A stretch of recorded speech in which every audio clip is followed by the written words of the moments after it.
अविनाश अपने गांव से शहर पढ़ने के लिए जाता है। उसे एक अच्छे कॉलेज में दाखिला मिल जाता है। वो स्कूल के छात्रावास में रहने लगता है। अविनाश पढ़ने में बड़ा ही तेज लड़का था, हमेशा पढ़ता रहता था, जिसे देखकर घूमने वाले छात्र उससे जलते थे और धीरे धीरे 2-4 बदमाश छात्र मिलकर उसकी रैगिंग करने लगे। एक दिन अविनाश छात्रावास से बाहर किताबें खरीदने के लिए जा रहा था।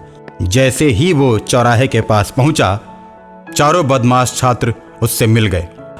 अरे अविनाश, कहाँ जा रहे हो यार? आज तो संडे है, चलो पार्टी करते हैं। तुम भी हम लोगों के साथ पार्टी में शामिल हो जाओ, खूब मजे करेंगे भाई। अविनाश उनके साथ आकर टेबल पर बैठ जाता है। चारों खाने पीने की चीजें आपस में बांटते हैं। भाई अविनाश, और कुछ लोगे? नहीं यार, मुझे किताबें खरीद के पढ़ने जाना है।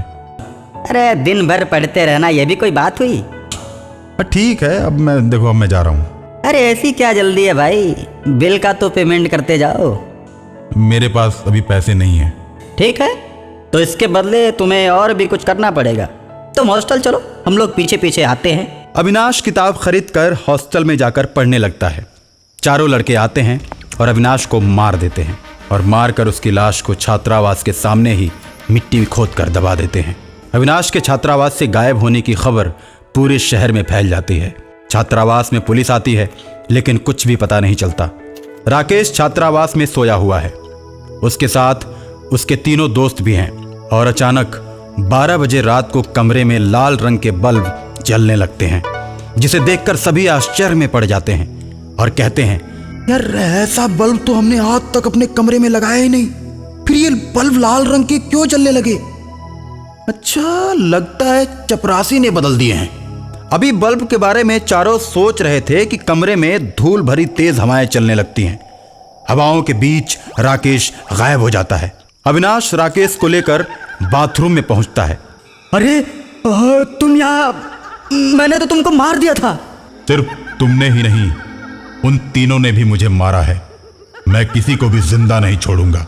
ऐसा कहकर अविनाश राकेश को मारकर बाथरूम का दरवाजा बंद कर देता है। अगले दिन बाथरूम में राकेश की लाश पाई जाती है, जिसे देखकर उसके तीनों साथी डर जाते हैं और वो लोग जब पढ़ने के लिए किताब को पलटते हैं, लेकिन किताब के सारे अक्षर गायब रहते हैं। खून से किताब पर लिखा होता है, अब तुम लोग भी मारे जाओगे। और सुबह पुलिस स्टेशन जाकर दरोगा को सारी बात बताते हैं कि हमारे दोस्त राकेश को किसी ने बाथरूम के अंदर मार दिया है। उसके बाद पुलिस छात्रावास में आती है, छानबीन करती है, लेकिन कुछ भी पता नहीं चलता। कोई सबूत उनके हाथ नहीं लगता। आपके छात्रावास में 2 लड़के मारे जा चुके हैं। आपके स्टाफ के लोग क्या कर रहे हैं? कुछ आपकी भी तो जिम्मेदारी बनती है। आप भी अपने स्तर से इस बात का पता लगाइए और जो भी सूचना हो थाने में आकर हमें दीजिए।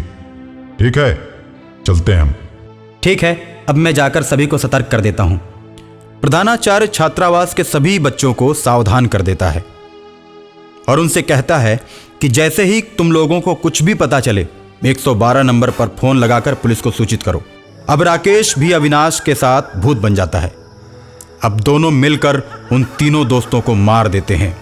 तीनों के कमरे से हाथ में खून से सना हुआ चाकू लिए हुए छात्रावास का गार्ड बाहर निकलता है, जिसे पुलिस पकड़ लेती है। थाने में गार्ड का चेहरा धीरे धीरे बदलने लगता है और एकदम से वह अविनाश बनकर खड़ा हो जाता है। मैंने ही सबको मारा है। मैं गार्ड के शरीर में प्रवेश कर गया था। राकेश को मैंने ही मारा, लेकिन इन तीनों को मारने के लिए मेरी आत्मा को गार्ड का सहारा लेना पड़ा। अब मेरा बदला पूरा हुआ और मेरी आत्मा मुक्त हो गई। इसमें गार्ड की कोई गलती नहीं है।